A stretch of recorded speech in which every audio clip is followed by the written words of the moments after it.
Release system is armed. Vehicle has transitioned to autonomous mode. We are go for launch. 3, 2, 1.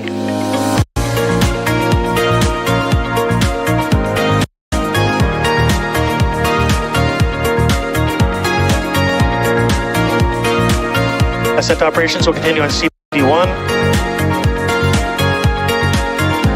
T plus 1 minute. Max Q. Rico. Stage separation. Bearing separation confirmed.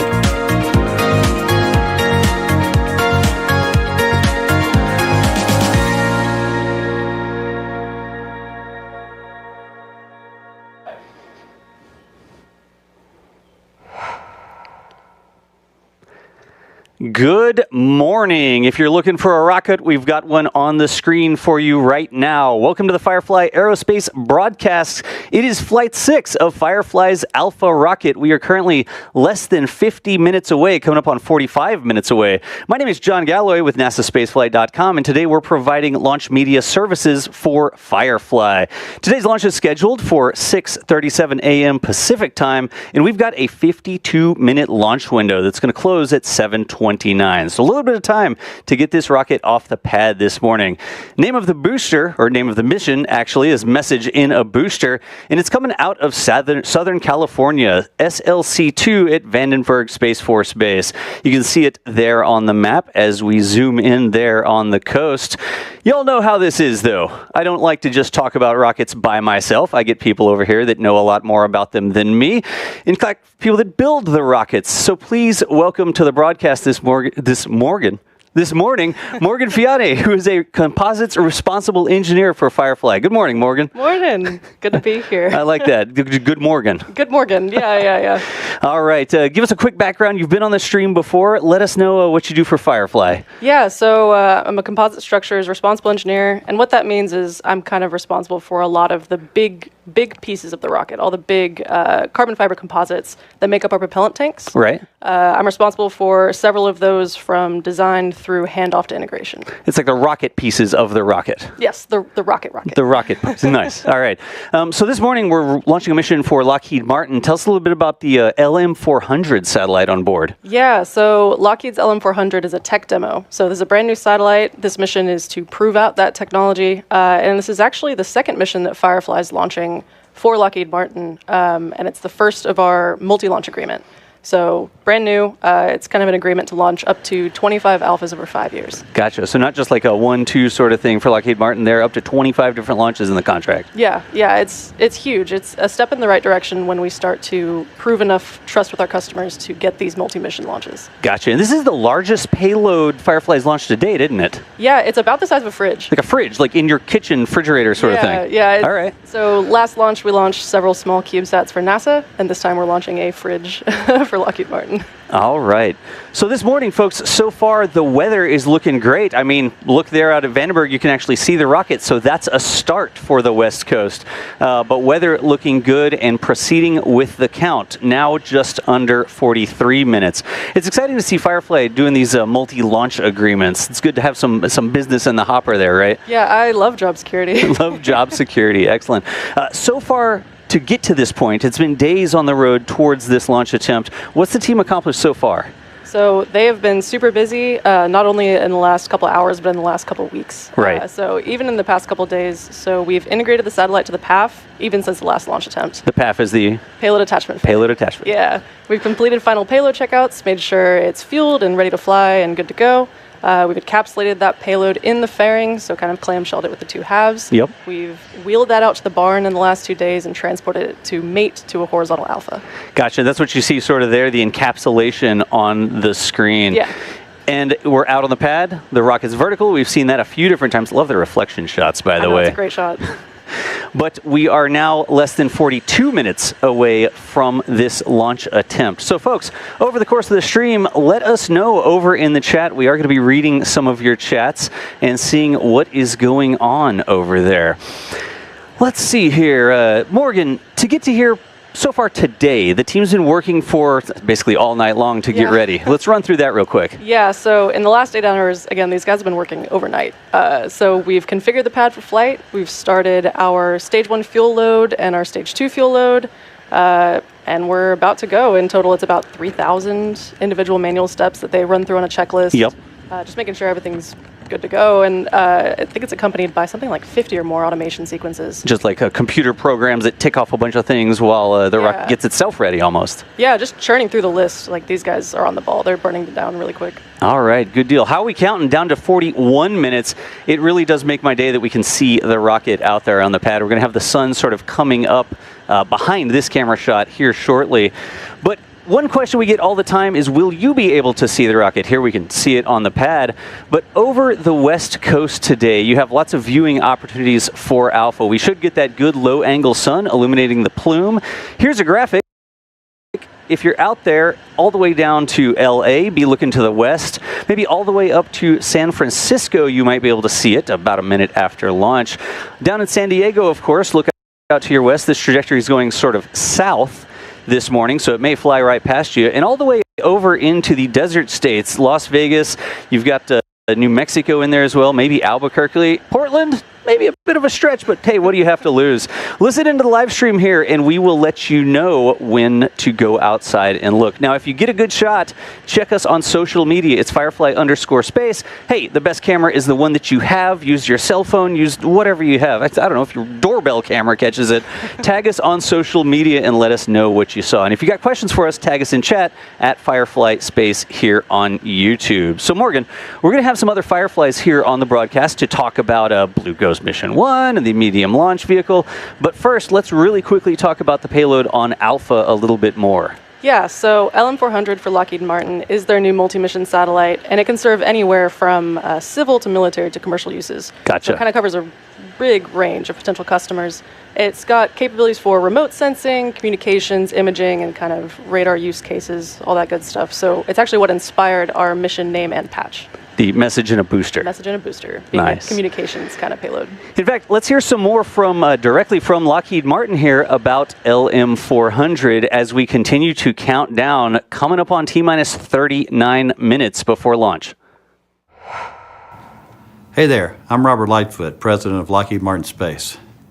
This launch is yet another historic moment for our company, and this collaboration with the Firefly Aerospace team makes it possible.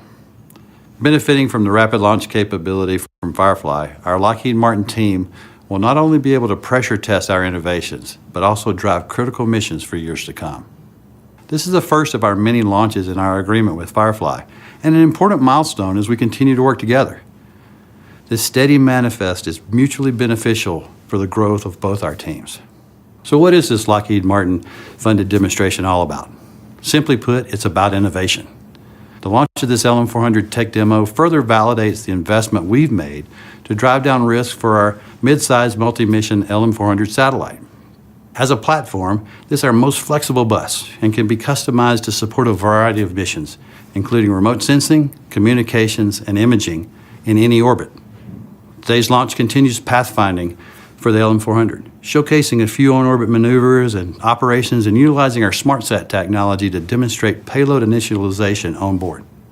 These critical tests will ensure that when deployed on orbit in an official mission scenario, the LM400 will work the first time and every time. Today is an exciting day. Launches remind me of the importance of working together, especially to achieve rapid development. It takes the whole team. We're all accountable to the same goal, pushing the boundaries of what's possible to protect, connect, and explore. To the Firefly team, thanks for your great work on the Alpha rocket. Our industry collaborations are an important part of our mission success, and we appreciate you. And to the Lockheed Martin team, I'm proud of the work you've done here and your continued commitment to the mission. Thank you so much. Let's go for launch.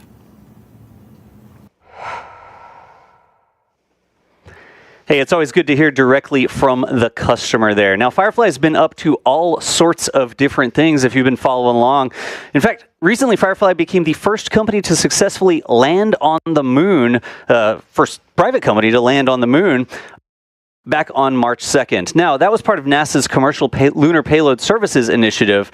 And so we've got somebody here to talk about Blue Ghost. It's Ariana Miri, who's a spacecraft engineer at Firefly. Good morning, Ari. Good morning. How are you doing? I'm doing pretty well. Let's talk through the successful mission and sort of the launch and the trip to the moon, the road trip to the moon that Blue Ghost performed. Yeah, it was an incredible mission done by an incredible team. You want to recap our trip there.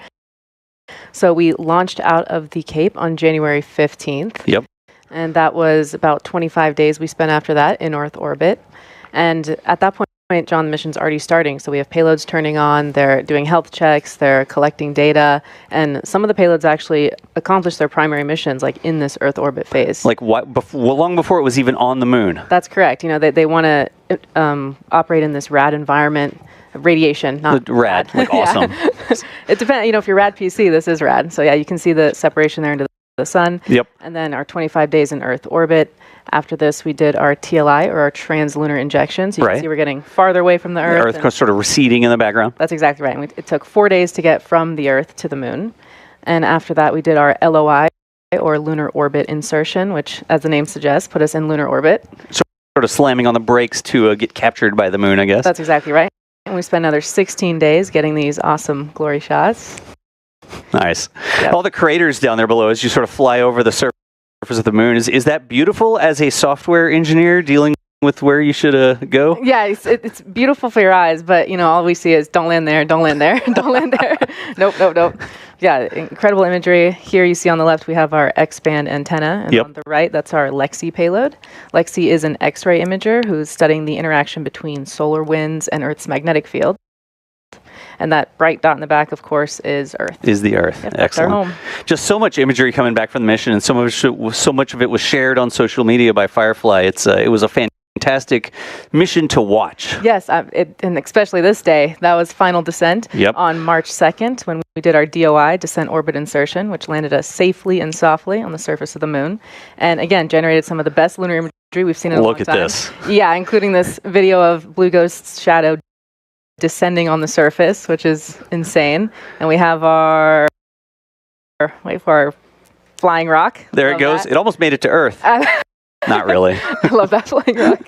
Yeah, so the iconic silhouette shot. And so now that we've landed, Blue Ghost, this was now back-to-back payload operations on the surface until March 16th, which was lunar night, and thus the end of Blue Ghost Mission 1. Gotcha. So there on the surface of the moon, you had already been doing some science en route, but you successfully touched down. You got that amazing image of the sort of silhouette right there on the top of that hill. It's almost like that moon landing was planned and well engineered, I think.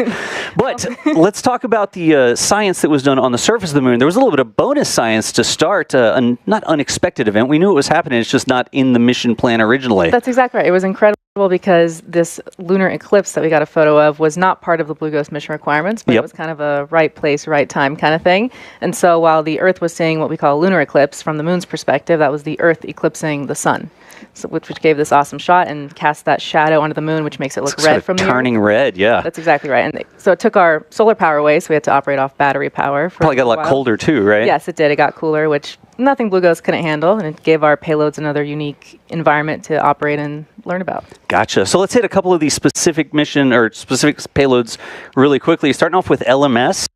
Yeah, a lot of exciting payloads on this mission. LMS is our Lunar Magnetotelluric Sounder. It's easier to say LMS. Yes, we call it LMS for short. So this is a deployable payload. You can see it being launched there on a spring launcher. That's our electrodes shooting out. It's like the moon taser. The LMS is designed to measure the moon's electric and magnetic fields to help us better understand its thermal evolution and how it's cooled and chemically changed since its formation. So yeah, it shoots out in all 4 directions to get a wide range of measurements. We've got LPV. Yes, that's Lunar Planet Vac. So that payload was able to successfully collect, transfer, and sort lunar soil, and that was a tech demo for a sample return mission. You can sort of see there, I mean, the entire moon is already a vacuum, so having a vacuum doesn't help you much. It sort of blew the regolith into the collection area. Correct. You don't have that pressure difference, so it's kind of pulling it back, shoving it back up into itself. And then, that's exactly right. And it's, very good. We also made a hole in the moon, I think, right? Yeah, we did. So we have Small Lister. Hole. Lister is the first pneumatic drill on an interplanetary body and the first robotic drill that's a scientific instrument. You can see it drilled in there about 3 feet into the lunar surface. And it was measuring the flow of heat through the moon's interior at different levels. It's blowing rocks everywhere. Again, flying rocks. We love the flying rocks. Well, it looks like you might have got some dust on stuff. That's exactly right. And if you're worried about that dust, not to worry, because EDS, our electrodynamic dust shield, was able to successfully lift and remove dust from glass and thermal radiator surfaces. So this is using electric fields. This is not like a mechanism or robotic arm. So Like you save a lot of mass. You have servos or brushes or something like that. This is literally just energy. That's exactly right. And dust is a huge problem on the moon. It's very, abrasive and it sticks to everything. So this is a mission saver if you're talking about something like solar panels or other mission critical components. Like cameras. I like cameras. Exactly. Pixar didn't happen, Pixar didn't happen. I like to keep the dust off of the optics there, so that would be my interest in that. It really has been an incredible mission to watch. What's next? Like, we landed on the moon. It was a solar power spacecraft. It operated from lunar sunrise to lunar sunset, a couple hours into the night there on the moon. Was there any possibility it might come back to life? Yeah, unfortunately, Blue Ghost Mission 1 was designed not to survive lunar night. It was a lunar day mission. It was a lunar day mission. But that is a capability we're working on for future missions. Wink, wink. So, wink, wink, nudge, keep nudge. up to date. But we did, as you said, manage to operate 5 hours into lunar night, and that gave us an awesome image of the lunar sunset. There it is right there, yep. Excellent. I'm partial to Earth's sunset, but There's more nice color too. in the Earth's sunset. I think our atmosphere helps with that. That's right. And as you said, for what's next, we have 120 gigabytes of data that NASA and the Firefly teams are working to learn more about and analyze, and hopefully these will unlock new insights to help future missions to the moon, Mars, and hopefully beyond. 120 gigabytes. I'd say that's a ton of data, but I don't know how much a gigabyte weighs. So I cannot tell. We're the lightest payload flights. the lightest payload is the gigabytes. Nice. And the most valuable, maybe. And the most valuable. Yep. All right. So, folks, Blue Ghost, fantastic mission to watch. Ari, thank you so much for joining us and giving us a little insight into your work and the mission there on the road trip out to the moon. We really can't see enough of the Blue Ghost mission, so we're going to roll a little bit more footage for you here. And when we come back, we're going to talk about MLV. Blue Ghost Riders, the path to the stars is no longer limited to nations alone. Firefly is building the road to the next frontier, one mission and one dream at a time. Tonight, we didn't just reach another mission milestone. Together, we created a moment in history.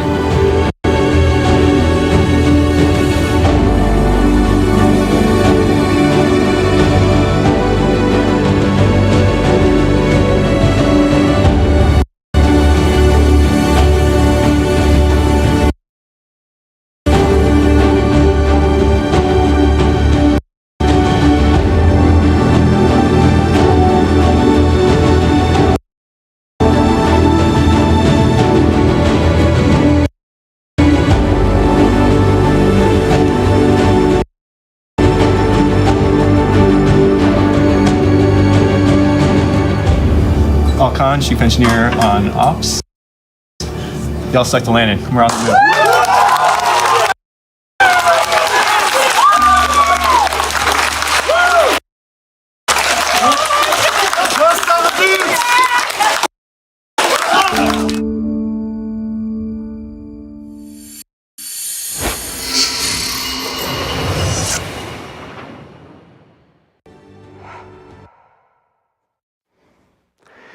All right, y'all. We are currently under 29 minutes to launch as we continue to count down towards that T0 here coming up this morning for Alpha Flight 6. We've got another familiar face for you here. On the stream, we have Miles Gray, who's the chief engineer for MLV at Firefly. How's it going, Miles? Pretty good. How you doing this morning? I'm doing great. You're doing great. Yeah, all right. Launch. Tell us a little bit about MLV, the medium launch vehicle. Yeah, MLV is like a big old reusable Alpha.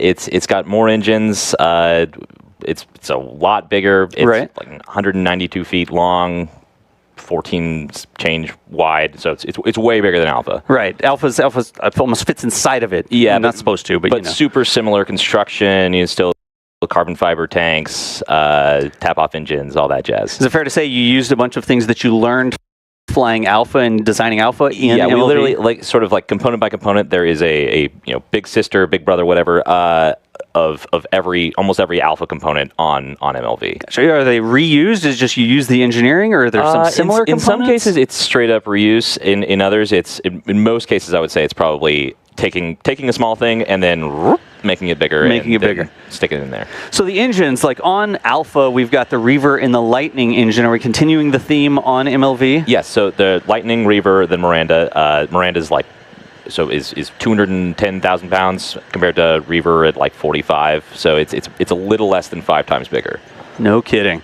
And how does the thrust compare there between, let's say, Reaver and Miranda? It's almost 5 times bigger. So it's a lot larger. It's very noisy. We're making through qualification right now. We've got the verification engines out there already. Yeah. And you can see here this is a mission duty cycle on Miranda. So 206 seconds. This is not full power. We're working up to full power right now. No kidding. But even at under full power, it's crazy loud. It's a big engine. Yeah, our neighbors are bad. Good deal. So this test firing, it's not just an engine on paper. You're thinking about MLV. You have actual hardware that you're starting to qualify. Big time. Yeah. We're working. We've got a lot of stuff making its way through the factory at any given moment. Good deal. I'm wondering if we're just going to watch this entire test here. I'd be fine with it. Yeah. Yeah, me too. I've watched it a bunch of times already. So. We've also got a Vera here. This is Vera. We have Lightning and Reaver are kind of different sized engines on Alpha. We have basically the same engine twice on MLV. We have Miranda on the first stage and then Vera on the second stage. The only real difference is the chamber shape. So it's the same pump. It's exactly the same pump, same head end. It's just we've vacuum optimized Miranda. And that's Veranda. Thank you. All right, and not only the engines you're working on, but you've got a main body structure. Yeah, as yeah. well. We have our flight tanks are built. We're making our way through there. We have all of the components. We haven't have it. It's not gotten out to test yet. Right. So there's still some final bonding and stuff that we still have to do, but all the big pieces are there. When you say it's bigger, I mean, there is a good sense of scale in terms of the folks walking in front of it. I mean, it's a human hamster wheel. It's gigantic. A human hamster wheel, he says. Alpha, you can basically touch both sides right at the same time. It's like 6 feet wide. This is not even close on MLV there. Yeah. All right, and then we need a place on the rocket to attach the engines as well. So I think y'all are also working on the engine. Yeah, we've got this basically all composite engine bay.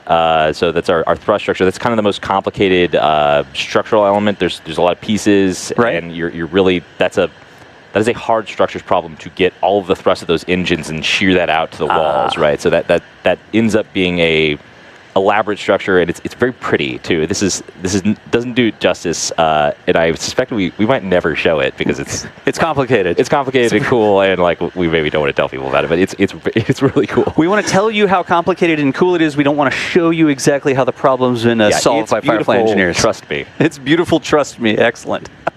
So what's next for MLV? We've got hardware. You're starting to test things like engines and stuff like that. What's coming up? Yeah, so we're getting a qualification on Miranda now. So the qual engine will come out in a few months. We have verification engines already. Those are kind of like a lesser qualification engine. Right. The flight hardware is in production, like I mentioned. So that flight tank's going to get built. We'll ATP it, then we'll bring it in and start integrating everything onto it. ATP, acceptance test procedure. So that's that you do that to every single component before you fly it. You have to make sure that it's like everything's in working order. Then we'll qualify our tanks, and then we'll be ready to go. How are we looking on timeline there? Like, are we years away from MLV? Is it coming down the pipe fast? It'll be in 2026. We're going to ship it in 2025. So. Yeah, it's coming up. We've got an exciting December ahead of us. An exciting December, yeah. Nice. Where are we launching out of? Is that one coming out of Vandenberg, like Alpha? No, that goes out of Wallops. That's Pad 0A at the Wallops Flight Facility. It's in Virginia, on that Delmarva Peninsula. Yeah, right near Chincoteague. Chincoteague. Yeah, nice. Wallops is a great place to watch launches. You get so close to the vehicles and sort of see them going with all that nature. Eating oysters. The whole time. Eating oysters the whole time. Nice. Anything else? I mean, getting ready for first flight in 2026. Everything looks like it's going pretty well. Yeah, I mean, so far so good. We're just chugging through it, right? Just chugging through it. Yeah. With the new medium launch vehicle.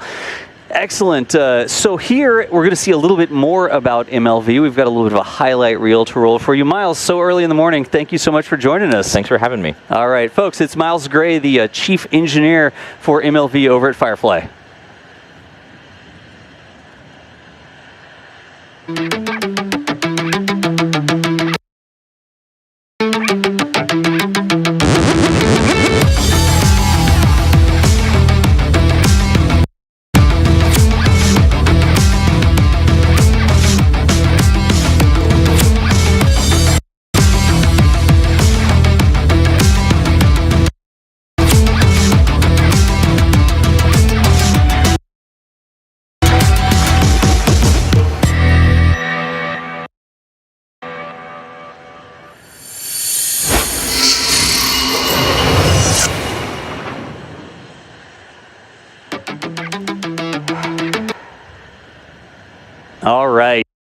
There you go, folks. MLV getting ready. We saw some structures work there, I think, Morgan, didn't we? Yeah, that's been a lot of my work for the last year, has been helping online the MLV program.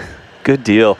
So we are coming up very rapidly on the ready report that happens before terminal count. Give us some really quick background. We don't want to miss this. We know it's happening fast, Morgan. Yeah, so the launch conductor, the LC, will ask for a go or no-go from every person in the mission control room. So It's going to be range and operations leads, it's going to be a payload lead, and over 20 Alpha subsystem leads who each have their own team who are looking at data, monitoring the health of the rocket, and making sure that they say go when it's time to say go. When they say go. And again, it's not just one person. Each person represents an entire team of people working on a specific part of the system or rocket or operation. You've got payload people, you've got structures people, you've got propulsion people. We like to mention them too, I guess.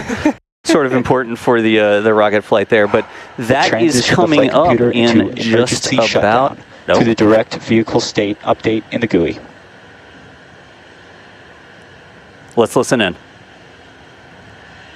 This is the RC on countdown 1. The source selection server is changing and minor data lags are expected at this time. Switching to ETRS 44 Alpha.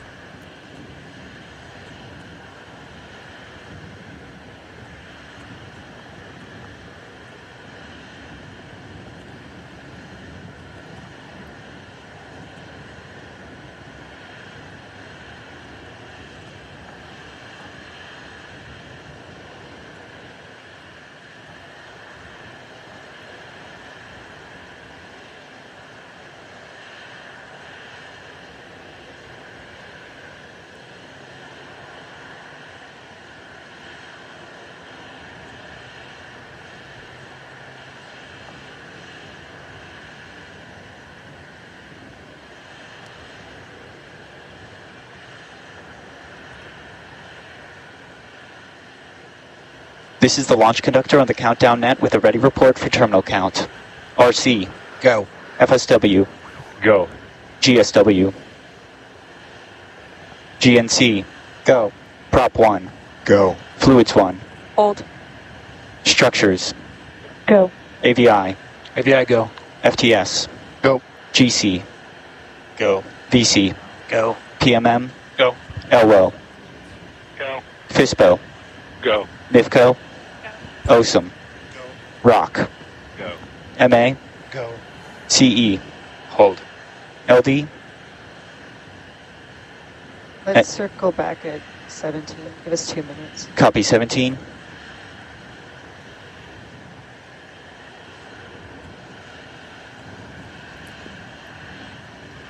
CE, LC All on right, CD1. so in the poll there, In work. we'll listen.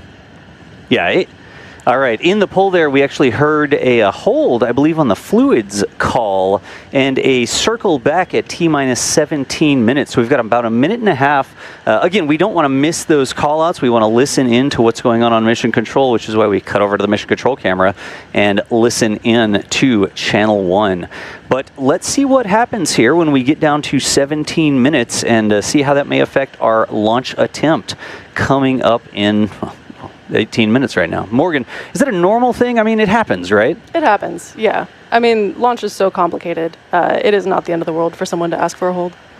Gotcha. So we are going to listen back in just about a minute. If you're just joining us, on the screen there you can see Firefly's Alpha rocket. It's Flight 6 of Alpha going out of Vandenberg Space Force Base this morning. You can see the sun not quite rising in the background, but we've got some beautiful backlighting and not a lot of fog. Yeah, for once. For once. I appreciate it. Got some pad views as well. You can see the rocket venting here as they start to load the prop, or finish load the prop, maintain loading the prop. Lockheed Martin logo up there on the top of the fairing. Of course, that's the mission today. Lockheed Martin's LM400 satellite. And coming up in about 20 seconds. Go on CD1. Please reperform your poll. Copy. Let's listen back in. Poll. You are good to just poll people who were either a hold or did not answer last time. Good copy. This is the launch conductor on countdown net with a ready report for terminal count. GSW. CE. C is go for terminal count. LD.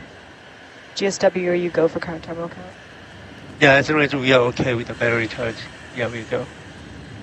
Fluids, are you go? Yes, go. LDs go. LDA. LDA, clear to launch.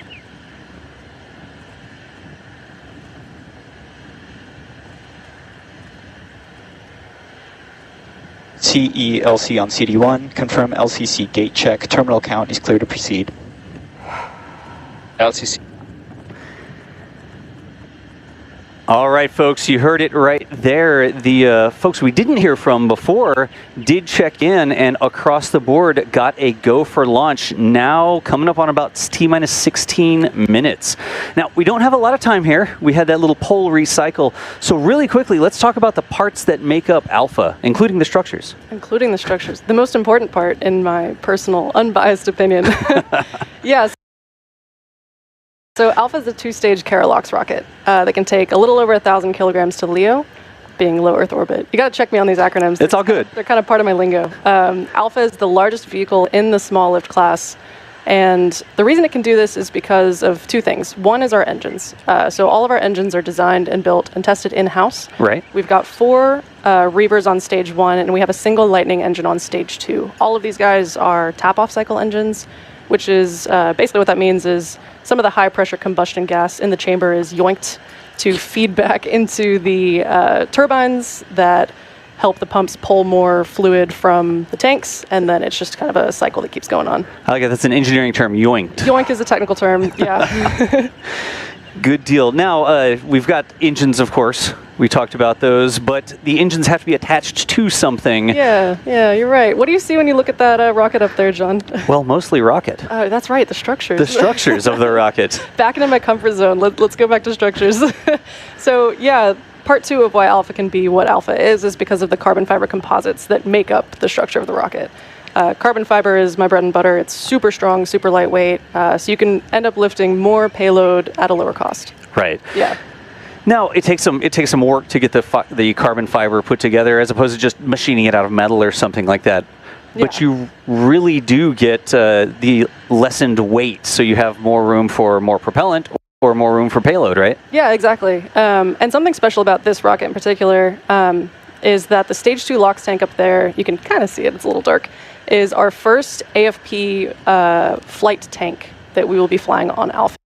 AFP is automated fiber placement. Automated fiber placement, like a big machine that can repeat the process very precisely. It can do the same results over and over again because it's basically a big computer-controlled creation machine. It's a big arm that can lay down strips of carbon fiber. So kind of the goal is to make Alpha a very repeatable, reliable workhorse. Right. And this is one of the ways that we help do that. AFP makes production 9 times faster and 7 times cheaper for Alpha alone. And we're baselining AFP for LMOD. And that doesn't mean that there's no hand layups where humans are on it. Like sometimes the structures are too small or just the size doesn't fit the automated machine or the geometry is a little bit complex, right? Yeah, so we're not losing some of that, like handcrafted artisan beauty that we're known for. But yeah, AFP definitely helps us become more production capable. More production capable. Excellent. And if we have time, I actually brought a piece of one of the first AFP things that we've made at Firefly ever. This is actually a chunk of our development MLV tank. Right. That we've just kind of taken a hole saw to. And just cut out of the main body. Yeah, and if you look close, you can actually see the structure of it. So this is what we call a sandwich laminate. It looks like a sandwich. It looks like an ice cream sandwich. It looks like an ice cream sandwich, yeah. And so you can kind of see it's a little messy because carbon dust is everywhere. But there's 2 really, really small layers, multiple layers of carbon fiber on the 2 outsides. Like the carbon fiber cookie. The cookies, yeah. So those are the super strong that's what carries all the load. And then in the middle, you see we have a foam core.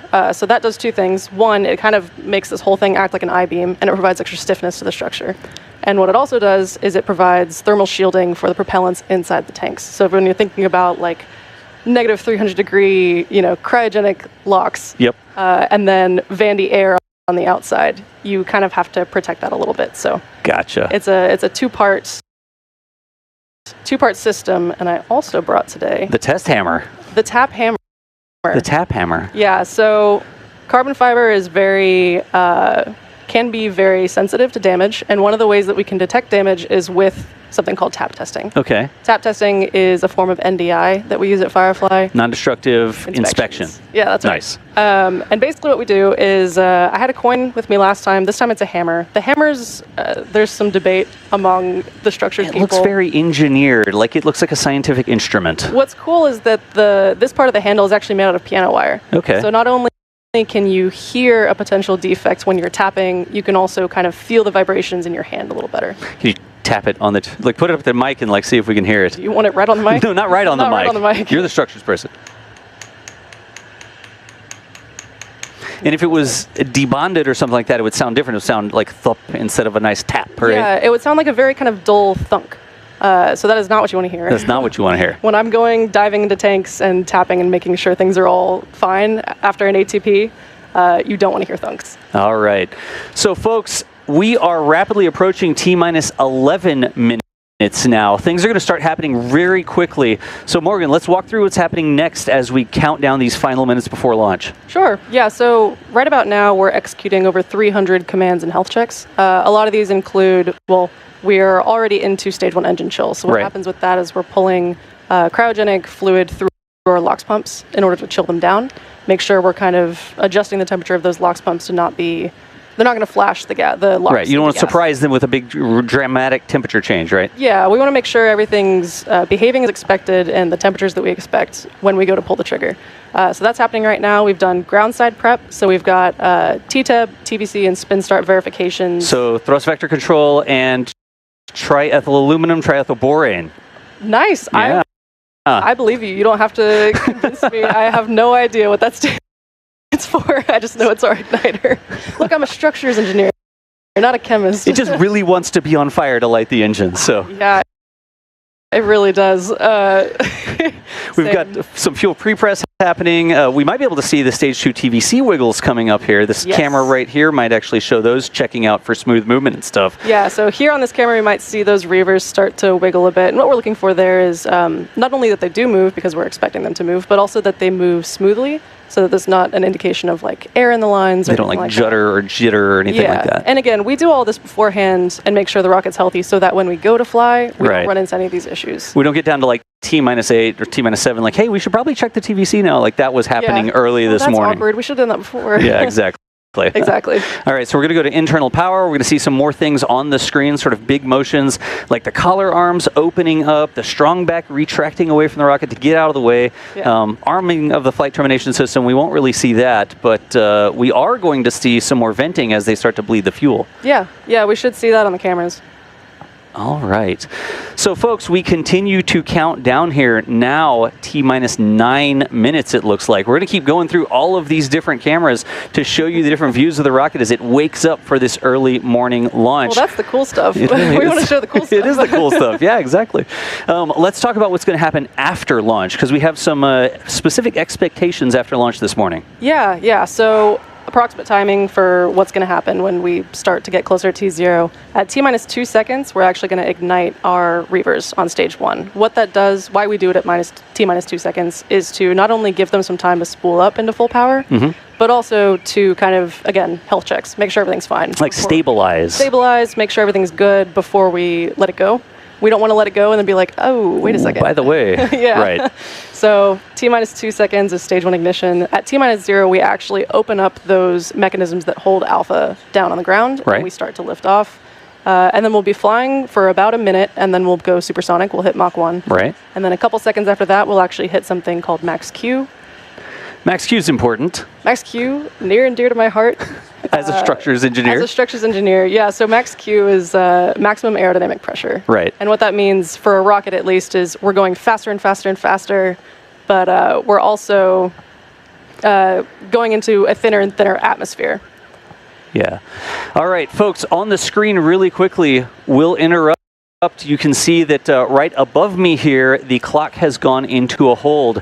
It sounds like there is currently an issue with the spacecraft that the team is working. So that clock is going to stop right there just above 8 minutes. Now, we're going to keep talking to you, and we'll get you more information as soon as we have it. Let's keep talking about what will happen here here after liftoff. Going to assume that we're going to get a new T0 here, but we had gotten all the way down to MECO, the main engine cutoff, and we were starting to talk about the stage separation, right? Yeah, so after we shut off our stage 1 engines, we'll start to shed mass that we don't need anymore. Right.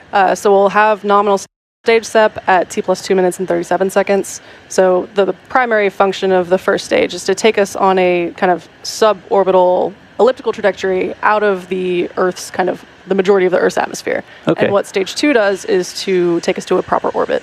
So once stage 1 has done its job, we just kind of, we're like, okay, thank you, bye. So it's sort of like the booster itself, the larger part of the rocket, gets you up out of the atmosphere. Like most of its trajectory is up. Yeah. Right. And then the second stage sort of needs you to go around the planet. Like if you want to go into space, that's fine. You can just jump straight up. Guess what? You're going to come straight back down again. If you want to stay in space via an orbit, you actually have to end up going around the Earth. And that's really the job of that second stage, to get that horizontal velocity as you sort of, gravity pulls you down towards the planet, right? Yeah. Your spacecraft falls down towards the planet. But if you get going fast enough, the planet actually curves away from you at the same rate that you sort of go around the planet. Your velocity is taking you around the planet. So second stage really doing a lot of work there, not just to get you into space, but actually keep you in space. Yeah, keep you falling forever. Falling forever, exactly. So yeah, after stage sep, you'll see a bunch of things happening really quickly. You'll see... Sorry, got some voices in our ears. No, it's all good. We're continually getting updates here that we'll share with you. A quick reminder, folks, we do have a 52-minute window this morning, so they've got time to work on that spacecraft issue. You'll see that the clock has jumped up a little bit there to put some more time to work through this. Currently still in a hold, but we were targeting the beginning of the window there. We have lots of time to actually work through this, and we're going to keep hanging out with you here in the meantime. Yeah. Sounds like we may have another go, no-go poll here, so let's listen back into mission control.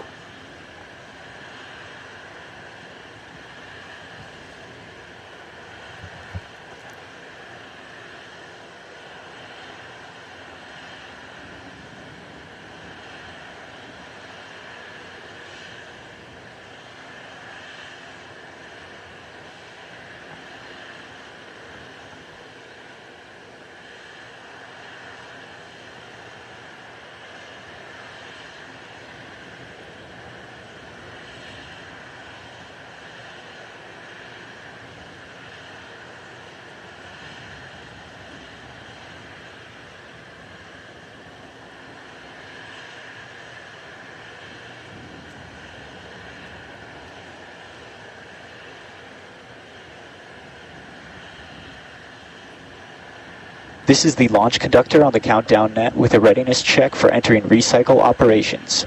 RC. Go. FSW. Go. GSW. Go. GNC. Go. Fluids 1. Go. Prop 1. Go. AVI. Hold. FTS. Go. FISPO. Go.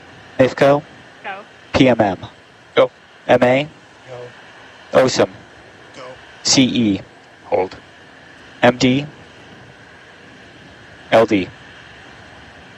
AVI and CE, this is just for recycle operations. I'm good for recycle operations, Oh, not for terminal count. Not AVI is terminal. go for recycle operations. LD is go. Copy.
PCLC on CD1. You resume locks cross-country chill auto sequence. Still running. Copy. NGC verify that helium autos are toggled high. Helium autos are good on CD1.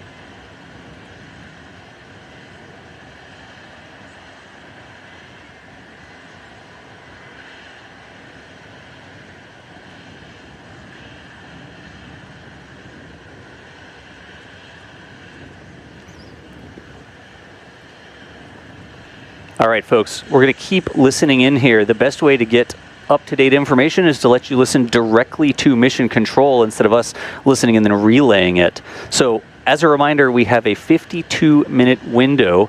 We're just eating into it a little bit here, but almost an hour to work through these issues. We're going to keep listening into mission control because that's the best way to get you up-to-date information. So keep on hanging out, listen in, and let's see what they work through.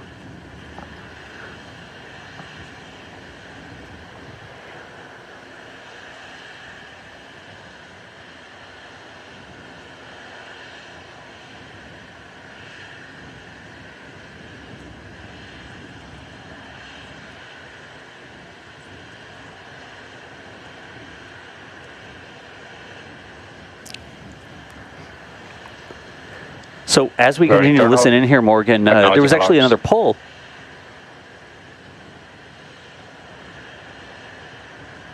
Every time they talk, I'm going to be quiet. Yeah, I don't want to talk over them.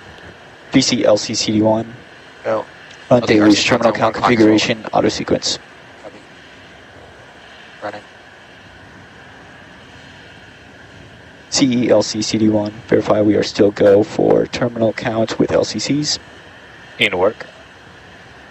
We need to switch to flight mode. Standby 1.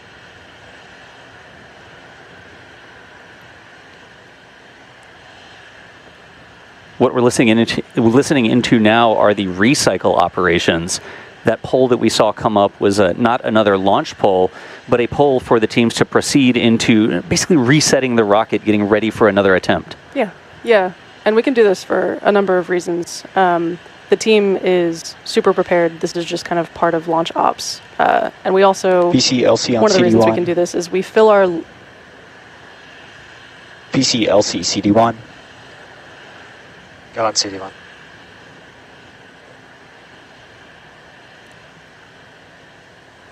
VC load the alpha terminal count config auto sequence.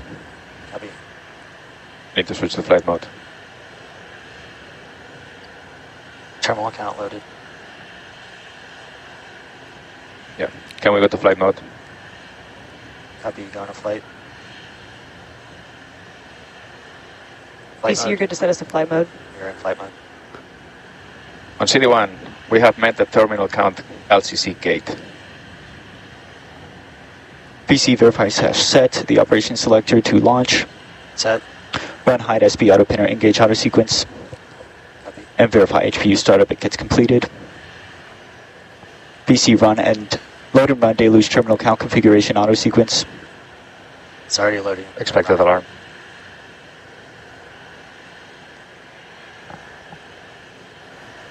VC verify /set vehicle state machine is in flight mode.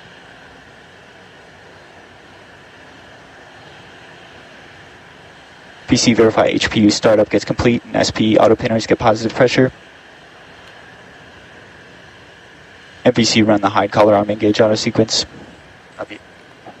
And verify that the collars get there. Verify hide lift status is equal to 3, SB at 90. Confirmed.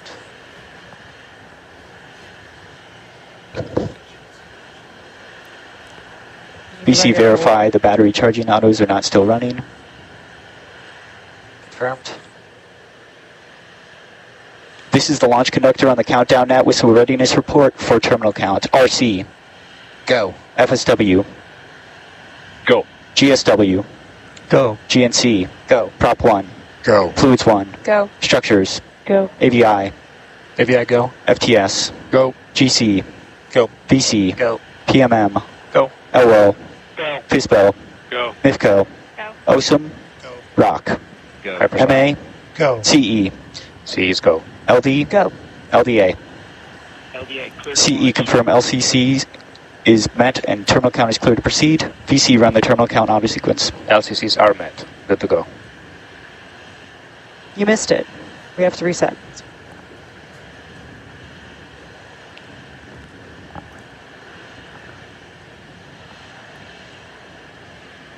So folks, you can see there in the upper left-hand corner, there is a clock. We heard a bunch of goes there once again. If you're just joining us, we encountered a brief hold there as we were counting down towards Flight 6 of Firefly's Alpha rocket. Currently, we're showing under just around 14 and a half minutes there. Let's watch to see if that gets an update here shortly. But teams going through all of their training, they've done this before, they practice this sort of thing, everybody communicating there in the back channel, and we're actually letting you listen right to it. We're not trying to translate for you or control the message. That is like piping directly from mission control straight here to the live stream, so y'all have the best up-to-date information. And again, Morgan, here, if we hear them talking again, we'll be quiet all of a sudden so y'all can listen. But things like this, recycling, resetting the T0, normal things for launch operations. Yeah, for Firefly, it's kind of run-of-the-mill. We recycle even when we do stage ATPs at Briggs. So this is completely kind of run-of-the-mill, nothing special, nothing fancy. So even like during testing, you do recycle? Is that like a practicing of recycles? Or it's still running. And GC verify that helium autos are triggered high. GNC LC on CD1. Go for GNC. Confirm the upper level wind assessments are going to be good for the new T0 when you can.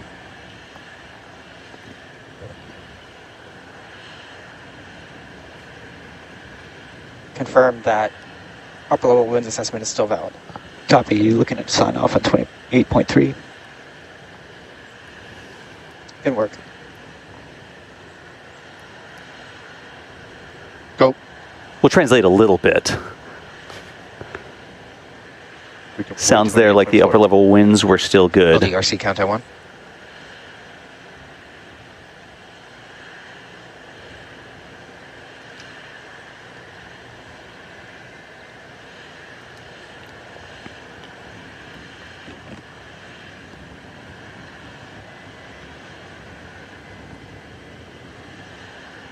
Of course, the winds are something that we can't really see. The upper level winds we can't see on the camera, but the rest of this, the clouds, the sky above the launch pad there, looking great this morning. Yeah, we have 2 conditions to stay below, one for upper level winds and one for lower level, and we're still green for both of those. That's what you like to hear. And it didn't sound like we were in a situation where, oh, if we don't hit the beginning of the window, the weather's going to rapidly deteriorate. You hear that in launch. Go on CD1. Yes, ma'am. The updated T0 is now live and the clock is counting down. I'm waiting on feedback from the range as far as final approval, which I should get in about 8 minutes here. We're at T-minus 25 minutes and counting. Copy. Is there anything they can do moving to Albion?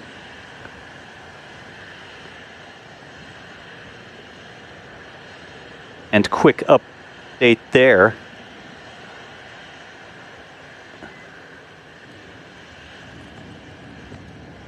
There we go. So quick update there. We heard T-minus 25 minutes. So we've pulled the clock off the top of the screen so that we can get that resynchronized with the new T0. Sounds like they were waiting on one final approval from the range, it sounded like.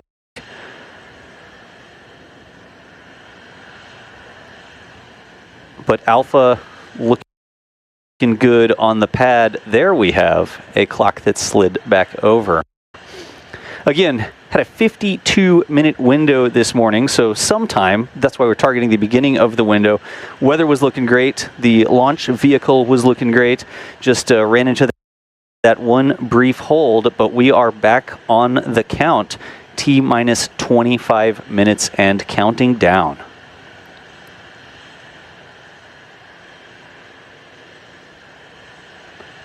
Same story. We're going to listen in, and if we hear anything from Mission Control, we'll be quiet and let you hear that. If we get any updates on our headsets, we'll share them with you as well.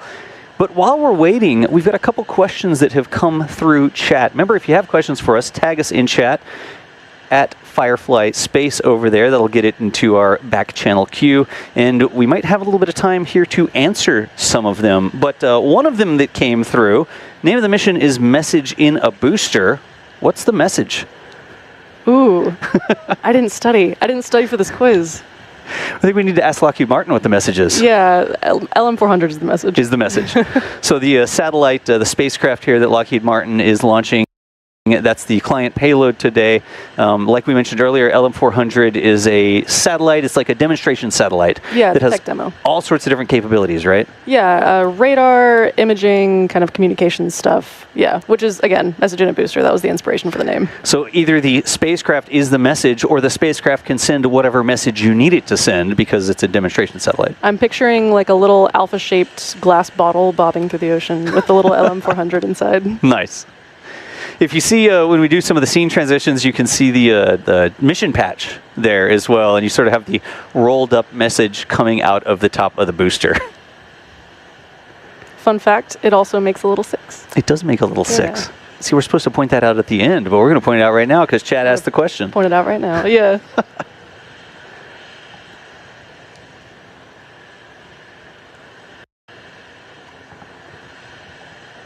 Now, one more thing you'll see here. Oh, the sun has come up in the background there. It gives us a rocket silhouette to work with. The venting that you see coming out of the rocket. A bunch of people are asking, is the rocket leaking? Is that normal for the venting to be coming out of the rocket? Does that mean it has a hole in it or something? I guess technically it does have a hole, but it's an intentional engineered hole. Control hole, right? Yeah, exactly. So this also kind of ties back to recycle. When we fill our cryogenic fluid, we fill it comparatively warm to what some companies might fill. Some companies do something that's basically called like load and go, where as soon as they fill their cryogenic fluid, the cryogenic fluid is as cold as they can get it, and they have to go immediately. What Firefly does is a little bit different. We load warm, and the entire time the Alpha's out there sitting on the pad, it is actually boiling off liquid oxygen, getting to kind of that steady state. So what you're seeing right there is that boil off, and as we have some of that LOX boil off, as it gets colder and colder, we will actually refill as needed. Right, and you see that there. It's almost like I say it's like a tea kettle, and people are like, yeah, a rocket's nothing like a tea kettle. I mean, but kind of. Like the physics that are happening here, the boil off, you don't want the rocket to build up pressure, go higher and higher and higher. You actually maintain that pressure by releasing some of the I guess propellant is really the right way to say it, right? Yeah, we run into this during test as well. So our testing campaigns, we test the hell out of this thing. So a lot of part of my job is actually making sure that our structures are capable to withstand flight loading. It's more involved than just tapping on the structures, right? More involved than just tapping, yeah. So what we'll do is we'll take each individual airframe out to test stand 4, Teams 4, and we'll hook it up to our big load head, and we'll squish it. We'll squish it, and we'll press it. If it is a cryogenic tank, we'll fill it with a cryogenic fluid. Readiness report for terminal count will be in 1 minute. Good deal. You have 1 minute to finish your answer. 1 minute to finish. It's going to be 20 minutes there on the clock, it sounds like.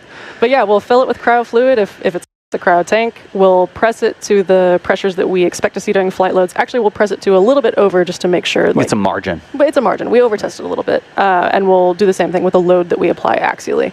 And yeah, after we do that, we'll inspect it. I'll hop inside and I'll tap around with my little hammer. Yeah, and then we'll actually close it up, give it to integration. At that point, I'm mostly hands-off. And integration will then bolt it all together into a stage, and we'll test the stage where we'll just run it through kind of like this, but chopped in half. All right. So, folks, again, we're getting ready to hear another go, no-go poll here in just about 15 seconds. Let's listen back into Mission Control and get the best information straight from them.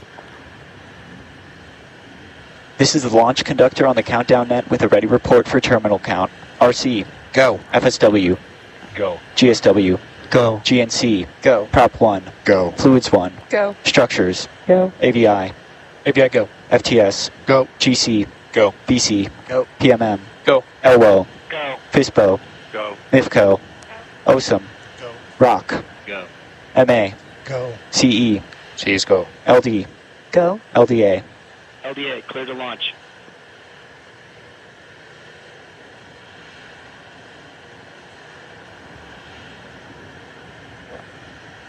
Terminal count LCC gate has been met. VC run terminal count auto sequence. Copy. is running.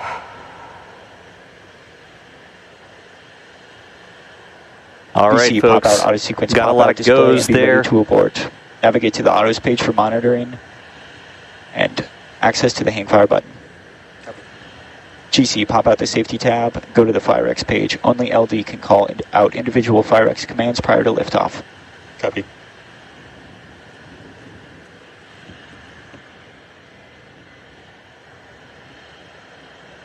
All right, so now under 19 minutes, you saw the green, or you heard the goes all the way down the board. The clock is once again ticking for Flight 6 here. It's Firefly's Alpha rocket launching out of Vandenberg Space Force Base. Now, since we're back under the 20-minute mark, using a little bit of that window, let's once again talk through what we expect as we count down to launch. Things are going to start happening very quickly here. They happened really quickly.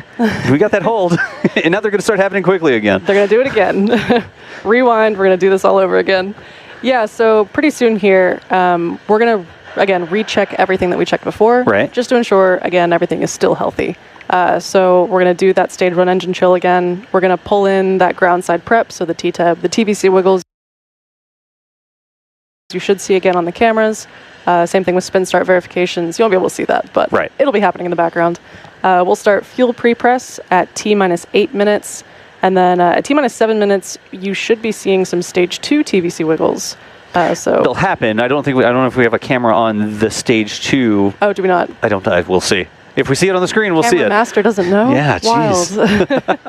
At T-6 minutes, Alpha will actually transition to internal power. Right. So right now she's hooked up to ground side, and we do that because why waste internal batteries if we don't have to? Yeah, you don't need to sit there on the ground for 2 hours on internal power. Just you plug into sort of shore power. Yeah, exactly. We're plugged into shore power, but we need to make sure that, again, all about the health of the system, that Alpha can run under internal power just as it's expected. Right. So we unplug it at around T-6 minutes, and we transition to that internal power state. Yep. Do some health checks, that kind of. You give it some time to make sure, like you unplug it, and then you let the rocket run on its own to make sure that everything's working in advance of launch. You don't just unplug it right at T0 and see if it works. Go. Yeah. Yeah, that's not how it is. Yeah, exactly. So you'll also start to see at around T-5 minutes and 45 seconds, those collar arms will start to open. So the collar arms, you can kind of see them in this shot.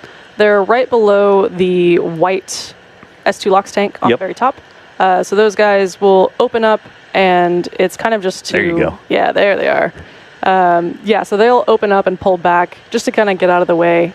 What that does is to help stabilize Alpha during high wind conditions. Right. Vandy is right next to the ocean, super windy out there, and there are certain cases where we can't let Alpha stand if it's too windy.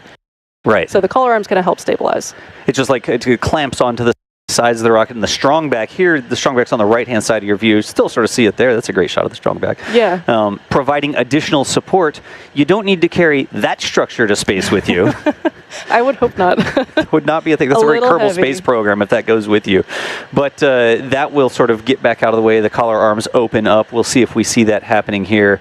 What is that? T-5 minutes, 45 seconds. So just about 10 minutes from now, we'd expect that to happen. Yeah. And then the strong back. And the strong back. Yeah, the strong back itself will completely kind of pull back at an angle.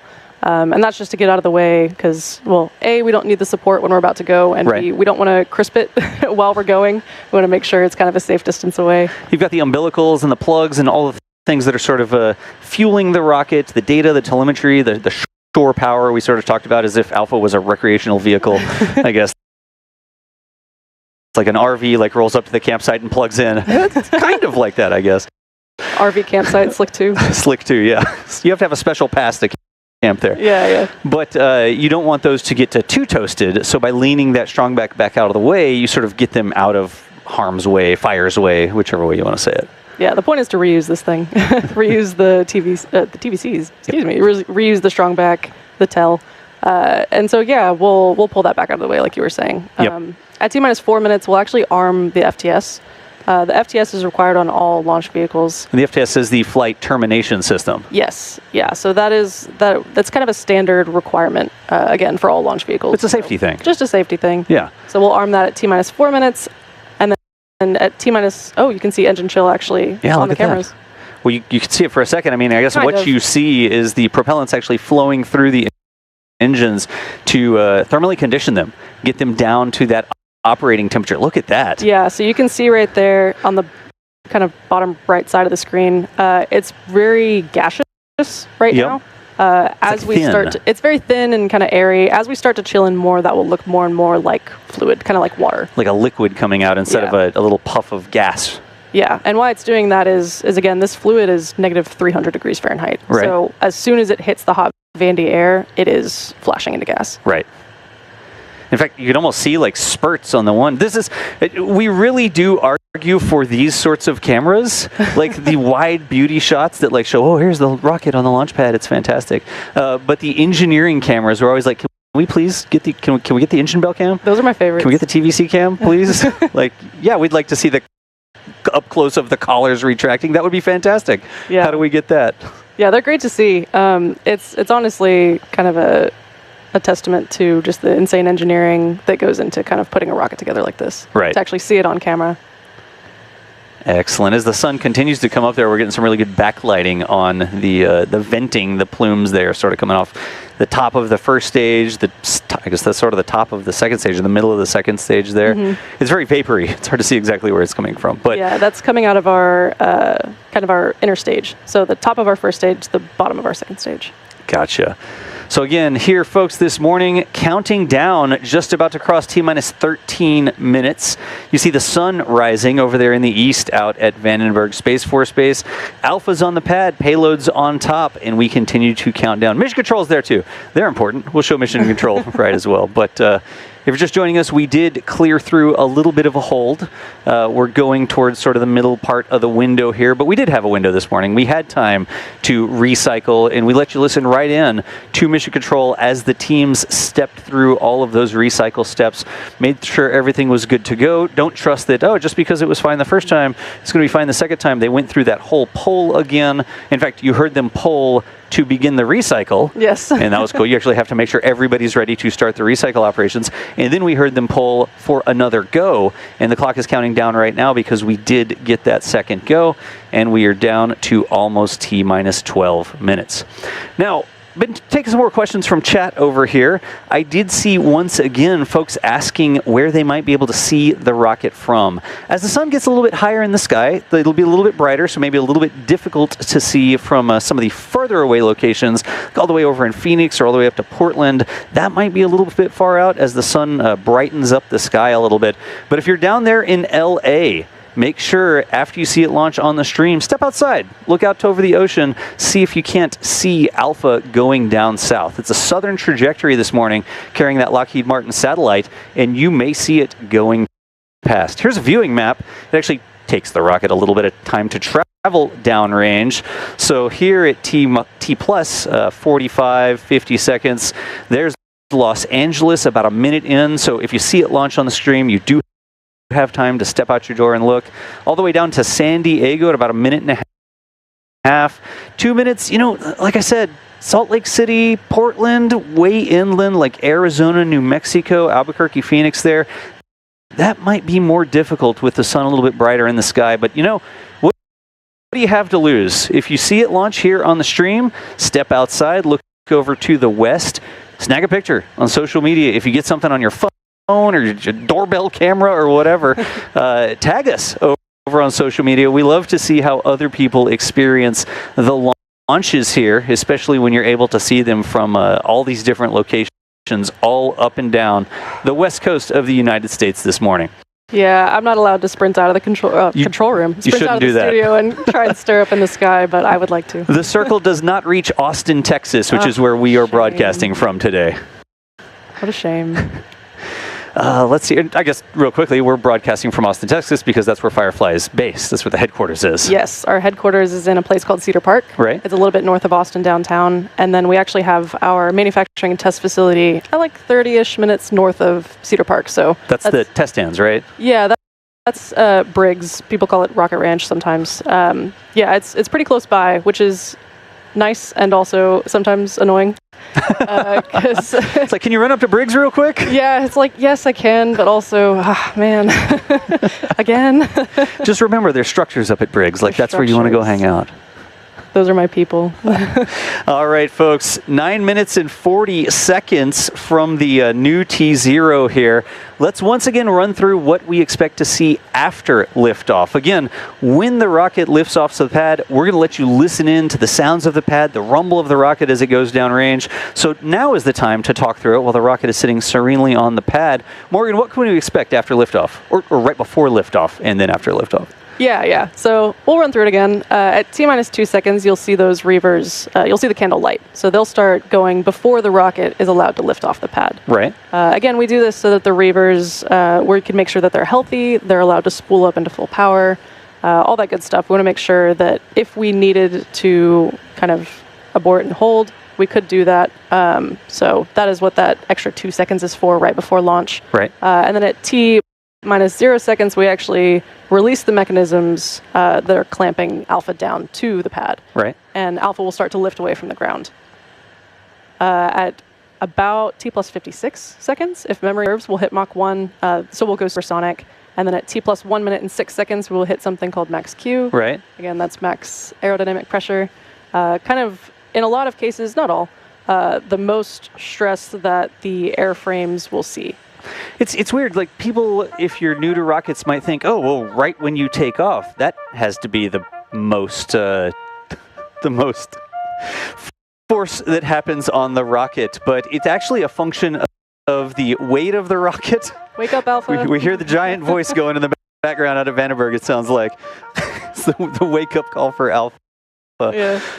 It's actually a function of the density of the air, the weight of the vehicle, the thrust stays the same, but the weight of the vehicle goes down because it's blowing up the propellants and throwing them out the back. That's how it's generating thrust, right? So just the combination of all these forces, like one graph is increasing, one graph is decreasing as the air gets thinner, and they intersect at a point, and that point is max Q. Yeah, that intersection is between static pressure and dynamic pressure. It's different for rockets and airplanes, but for rockets, yeah, you're exactly right. Like, as we're going faster and faster, we're getting lighter and lighter, and also the density of the atmosphere is getting less and less. Right. We hit this kind of critical point where the airframe is stressed as much as we expect to see it stressed during flight. So yeah, again, that happens at T plus 1 minute and 6 seconds. That is called max Q. And then about, not quite, a little over a minute after that, we'll actually hit MECO, which is main engine cutoff. Right. You'll see the reavers shut down, and we'll kind of coast for a couple seconds. And then we'll have nominal stage SEP at T plus 2 minutes and 37 seconds. Right after that, lightning will kick off, and we'll start to kind of pull away with stage 2. Right. And nominal fairing jettison will happen shortly after that. They've protected the payload for its trip to space. We don't need that mass anymore. Yep. So we shed it. And then we'll be burning for about 6 minutes, a little less than 6 minutes until we hit SECO, which is our second engine cutoff. And then today is actually something important to note is we do have a planned comms blackout at T plus 9 minutes and 17 seconds after SECO. Okay, so going down with the southern trajectory, going to be flying a lot over the Pacific Ocean, and that expected planned comms blackout means we will no longer have vehicle telemetry coming back in real time, and we'll no longer have the vehicle cameras that we hope to share it with you as long as we can.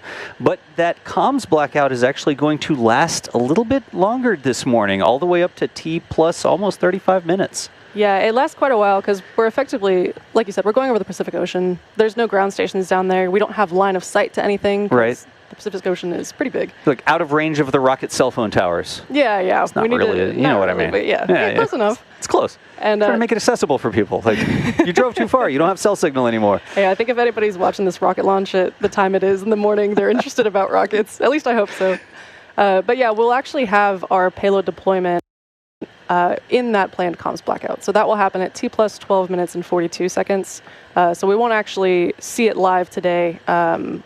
We're going to regain comms again at T plus 34 minutes, so way after the payload actually deploys. Right. And the important thing here is while all this is happening, the rocket isn't sending the telemetry to the ground in real time, but the rocket's recording everything that's happening. It's recording the telemetry, the data, it's recording video even, and then when we regain that ground station, we're going to start downlinking that information. Now, of course, much to my chagrin as the video camera guy, the telemetry comes first. Yeah. The important data, the bits and bobs, I guess mostly bits there, that tell us the health of the vehicle and exactly what happened, those come down first, and it will take quite some time longer to get the more heavier payloads from a data perspective, the video files come down so that those can be shared. But we are now less than 5 minutes away from launch.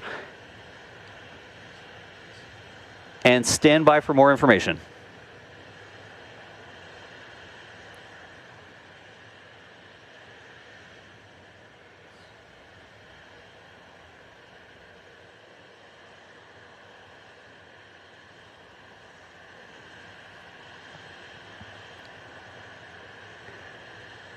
As you can see in the upper left-hand corner, it looks like we have encountered another hold here. We saw that pop up.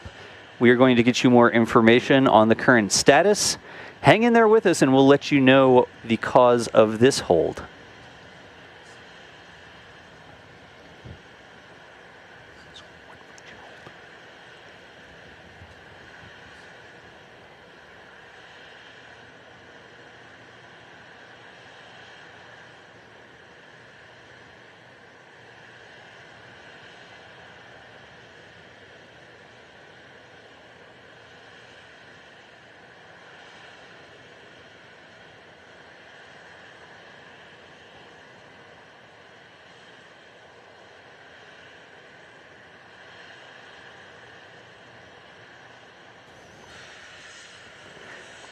All right, folks, got you some more information on the cause of this hold. It sounds like the hold is due to GSE, something with the power systems that teams are currently working through and assessing their options. Now, remember, we did have a window this morning. So we had started off the day with a 52-minute launch window.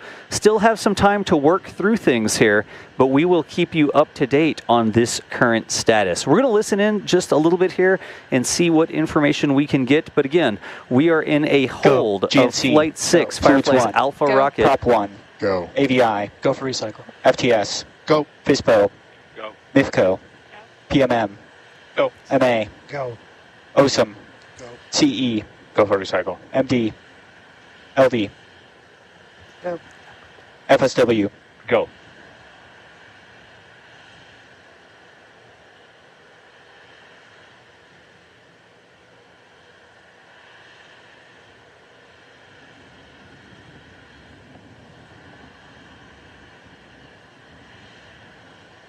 On CD1, we've set the clock for 14:29:47. That is the last minute available in the window. We will be moving towards that and doing the last poll before terminal count.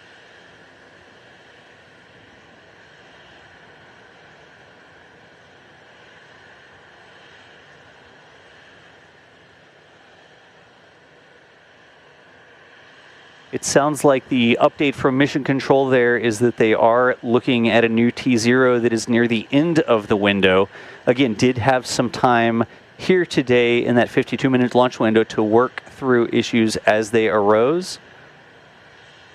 And it sounds like that is the current plan. The poll you just heard was the recycle poll. Remember, there's the go polls to make sure everything's ready to go. And if they need to coordinate stepping into a recycle, you'll hear a recycle poll like that. So what we just heard, you heard one of the stations actually say go for recycle. That was a recycle poll to make sure everybody's on the same page to step through the events needed to get the vehicle back to a known stable state so they can shoot for this next launch window. Stay tuned, and as soon as we get that exact number, it'll appear on the screen, but we'll see if that clock that we have been shared with here is going to be the attempt that they are going for. If we hear anything back from Mission Control, we will let y'all listen in. But we were talking through sort of the expectations here, and we were mentioning how that the ground stations work, and the telemetry comes down from the rocket, and we know that there's that planned communications blackout after launch. About less than 10 minutes after launch, we're going to go into a known planned communication blackout, right, Morgan? That's correct, yeah. So we'll pass out of line of sight from any ground stations, and we won't get back in line of sight of any until T plus about 35 minutes. Right, and that's what we were talking through was the first stuff, the most important stuff to come down is not the large video files that we all want to see. I deeply apologize. It's okay. We want to know the health of the vehicle. We want to get that telemetry down first. So that is the top priority to downlink from the vehicle when it regains access to a ground station. Now today, we expect the video payload or the video replay of the payload deploy to not come through until T plus 95 minutes, almost an hour and or actually more than an hour and a half after launch. So with that delay, the plan here today is after we get a liftoff, we are going to stop the live views from the rocket after SECO when we enter that planned communications blackout. We won't have anything to show you except me and Morgan, basically. And we'll talk through a couple more things there, but that is intentional today. When we cut that stream, it's because we don't have any more telemetry or video coming back down from the rocket. And the time that it's going to take us to get that video downlinked, an hour and a half afterwards, we'd love to hang out and just talk about structures for an hour and a half, right? I would love to ramble about structures for as long as you'll let me. You might, Andrew might have to stop me in the background because I would absolutely start to get towards proprietary territory just because of how excited I would be. With 95 minutes, we could actually hop in the car and drive up to Briggs and then go live from Briggs again. Oh, yeah. Future live stream. We're tossing out ideas for the comms team here. But that is a plan today. We will begin to stop the stream here when we receive or when we're not receiving the telemetry or the video from the vehicle. And the next time we get that delicious visual assets to share with you, the downlink of the payload deploy, that would be so long after liftoff that we will not stay live that entire time. So just setting some expectations there. We know that there's going to be a comms blackout. It's how physics and, I guess, geography works, right? There's just no ground station where the rocket is flying over. And the amount of time it takes to downlink these files will be such that we do intend to intentionally stop the stream before we get to payload deploy. So where are we at? T minus 18 minutes, 18 minutes, 45 seconds. Again, if we get more updates from Mission Control, we'll let you know if that is the time that's going to stick. Are they going for the very end of the window now? We will get you that information as well. But we appreciate you hanging out with us. Let's see if we can't find another couple questions from chat. Give me just a second to read through some of them. I guess remember, if you have questions for us, you can tag us in chat. Just Firefly Space over there in the YouTube chat.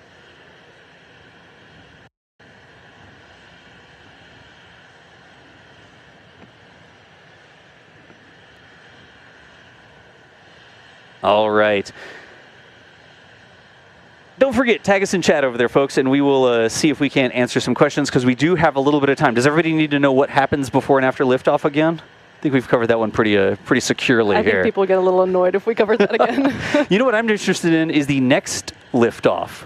Back there at Briggs, you were talking about having more rockets sort of in the barn, structures in various phases of production for the next flight. Not how many, but do you have a bunch? Do you have room for more rockets at Briggs? We kind of don't, at least not in Building 6, which is where all the structures are made. Right. We have 3 rockets beyond Flight 6 currently in various manufacturing stages.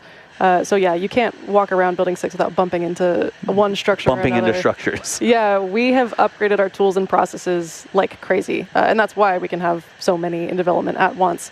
I talked about AFP before, that big robotic arm that can lay down strips of carbon fiber. Yep, very precise, repeatable manner. Yeah, exactly.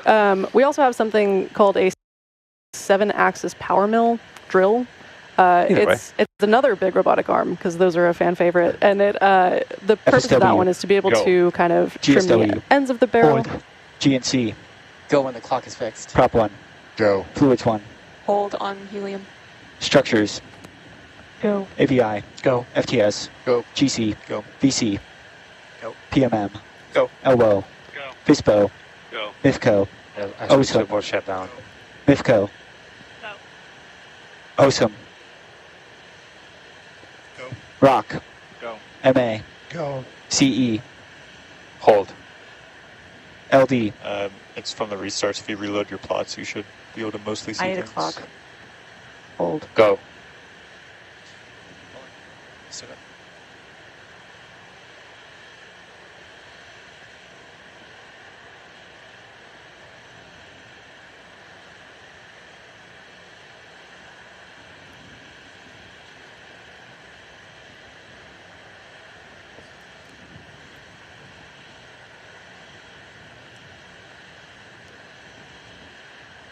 All right, as we were stepping through the pole there, it sounds like we heard a couple of holds. One was helium there. I think Fluid said a hold on helium. And then one was software, I think, Morgan? Yeah. Ground support software? Yeah. All right, so let's see what happened. There was also a call for a correction to the clock. We had sort of alluded to that. We knew the clock was up there, but we wanted to verify whether or not that clock was what they were counting down towards. Still at T-minus 15 minutes. We don't have the hold officially up there yet, so let's see if we can't get some more information for you. Of course, like we said, letting you listen into mission control.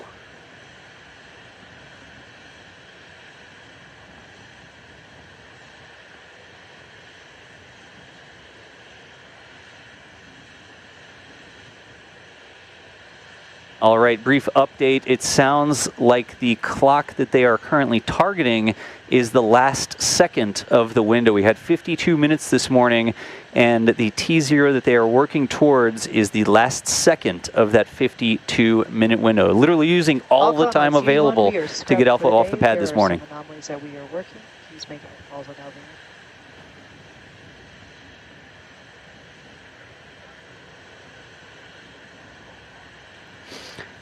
All right, folks, there you heard it straight from Mission Control. The fastest information you could get, but they have called a scrub for the day. Couple anomalies they were working, you heard right there from Mission Control. We'll get you a little bit more information on that, but if you're following along, officially Alpha's Flight 6 out there at Vandenberg is scrubbed for today. Now, we'll talk through just a couple more things here with you. It's not unexpected. Scrubs happen. I mean, the thing that I usually end up saying is that you'd rather be on the ground wishing you were flying than flying you were wishing you were on the ground. Morgan, let's talk a little bit about the next steps here after the scrub. Yeah, so like you said, scrubs are kind of a dime a dozen. They happen all the time. This is a very complex operation we're doing. I have a t-shirt, actually, for scrubs. Oh, really? It's like a scrub t-shirt. Yeah, well, at this point, the team will now work with the range and our customer, Lockheed Martin, to determine the next available window for launch. It could be as soon as tomorrow. We'll keep everybody updated. And our ground support team will assess this current situation and work on the pad to solve the issue as quickly as possible so we can get back to launching as quickly as possible. Yep. Folks, we'll keep you informed with more details as to what's going on. But again, officially scrubbed for today. Sounds like an issue with the ground support equipment that the teams are going to work through. In that final poll there, we did hear a couple of teams call in with holds, both on the software side and the fluids side, it sounded like. So today, no launch for Flight 6 out there at Vandenberg.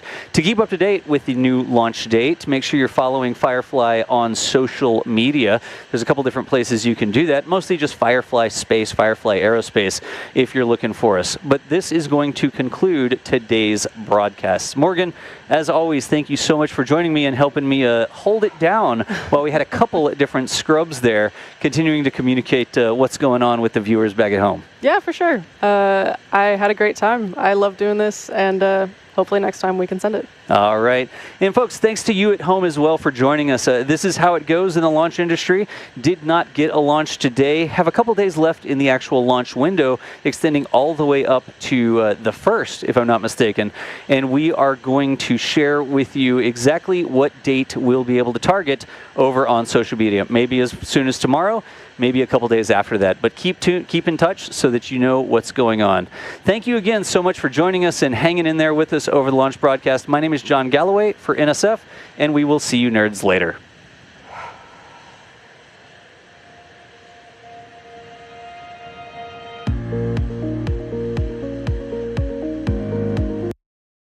Release system is armed. Vehicle has transitioned to autonomous mode. We are go for launch. 3, 2, 1.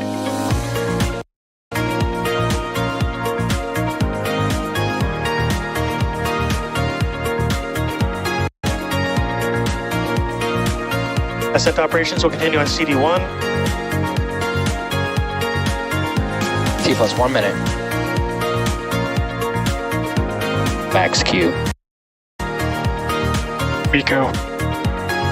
Stage separation. Bearing separation confirmed.